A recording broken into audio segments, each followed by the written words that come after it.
Got an interview coming up just after 9:30 about that, and we've also got some rhymes through time. But right now, it's this.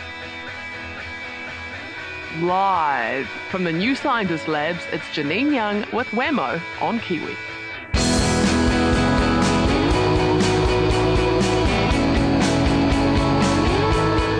Janine Young is our New Scientist correspondent from the New Scientist Labs in Melbourne City. Janine, hello and good morning to you. Good morning, Wammo.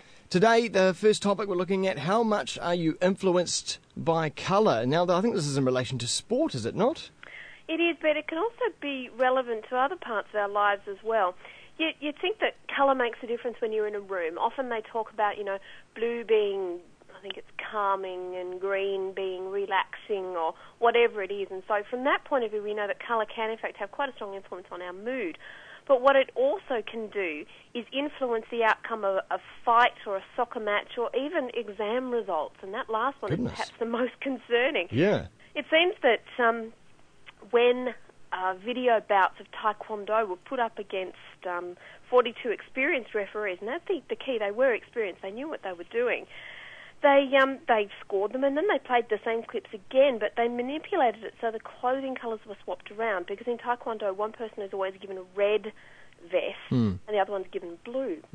What was interesting was that the red competitors were awarded an average of 13% more points when they were dressed in blue, and it was important to consider that when these were close bouts, the colour that the competitor was wearing changed the outcome. But this is massive. This is a big concern, surely. Well, yes, it is. And other researchers in the UK decided to take a look at the Athens Olympics.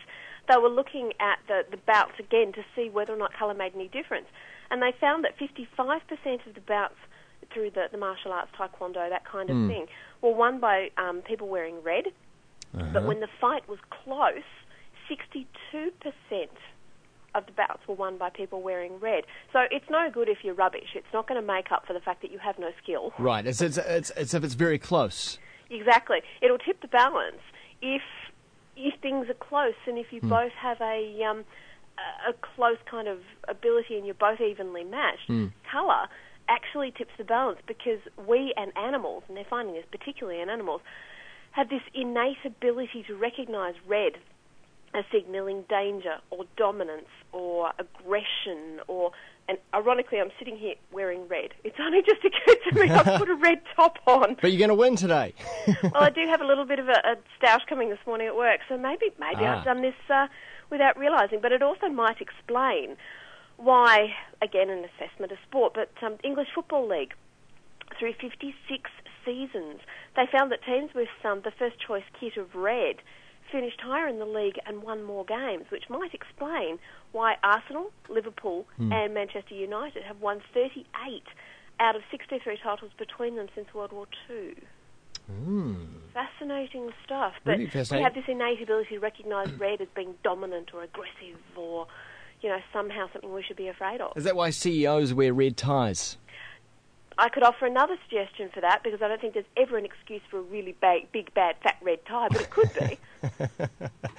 Yes, indeed. Oh, well, and as you were saying also before, exam results as well. They've actually found that, and this one is just horrific when you think about it, that even small exposure to red can make a difference, because even the colour that numbers are written on can make a difference. Volunteers who are doing IQ tests were given a participant number in red, black, or something else. Yeah. And volunteers whose numbers were written in red scored consistently lower on those tests. And they think that even, the colour of maybe an invigilator's top can make a difference, because in the same way as we're programmed to see red as danger, it can also be interpreted as failure being a danger. Oh. And so, warning. like when you're sitting there about to face an exam where you think you're going to fail, and all you need is that tiny kick in the back of your brain, and it's not something we're aware of. It's interesting. And all of a sudden, it changes the result. Well, it's interesting that the warning colour, a flashing light is always red, right? And stop is red. It's always like red seems to be the colour for, look out here, warning, Absolutely. something's happening. But red is also context dependent. In situations where, like an exam or whatever, red does mean danger, which is, of course, avoidance. And again, that's the red stop sign. It's like, avoid this, stop doing this kind of thing. But if you're in a situation where you're interested in somebody, red means sexual availability or romance. And that changes people's behaviour completely, because if you're wearing red, you're more likely to be approached, if you're a woman, by a man in a bar, because red signals your availability. You could have a very interesting day today, Janine. Indeed I could, but I think my partner might have something to say about anybody coming to talk to me. Hey, next topic, and maybe we need to speak quite slowly for this next one. Daily dopers apparently are losing out in the sack. Yes, warning, delicate listeners, we're going to be talking a bit about sex. I know it's early in the morning, but that's okay. Most people probably know about the fact that long-term use of marijuana is not that great for you. You end up with more respiratory illnesses, your motivation just disappears, brain function can go, it's been linked to schizophrenia. What some people don't realise is it's also been linked to reduced sexual function. Now, they know that women can have irregular menstrual cycles and men have lower sperm counts. But a couple of surveys has also shown that it can actually be messing around with how men are able to achieve orgasm. There's one study of roughly 8,500 Australians who've shown that men are 4 times more likely to have trouble reaching orgasm than men who don't smoke on a regular basis. Whereas another study has shown that, this is a telephone survey, that a lot of these guys are going to have more, they're actually going to, I was about to use a naughty word then, premature ejaculation. They're going to get there a lot more quickly. Yeah. Yes, colloquialisms are dangerous. Especially in the science world. Yes, we must be very... We want official terms here on the show this morning. Hey, we've talked about female versions of this before. That now. we have, very yes. straight down the line. Yep, that's true.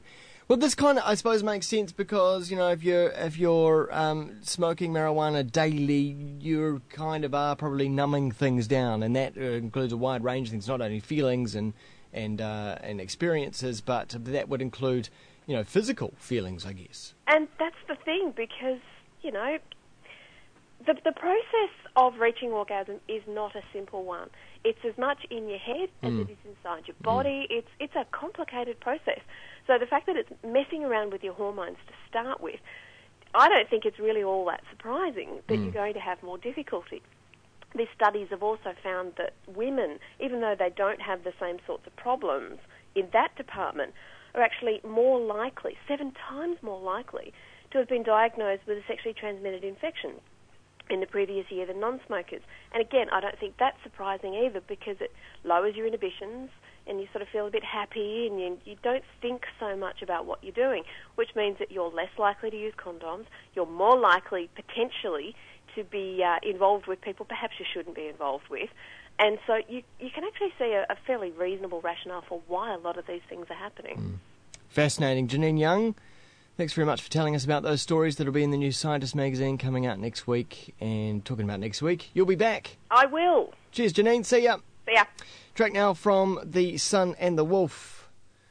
This is called J Billows. Radio Wammo Breakfast. Kiwi.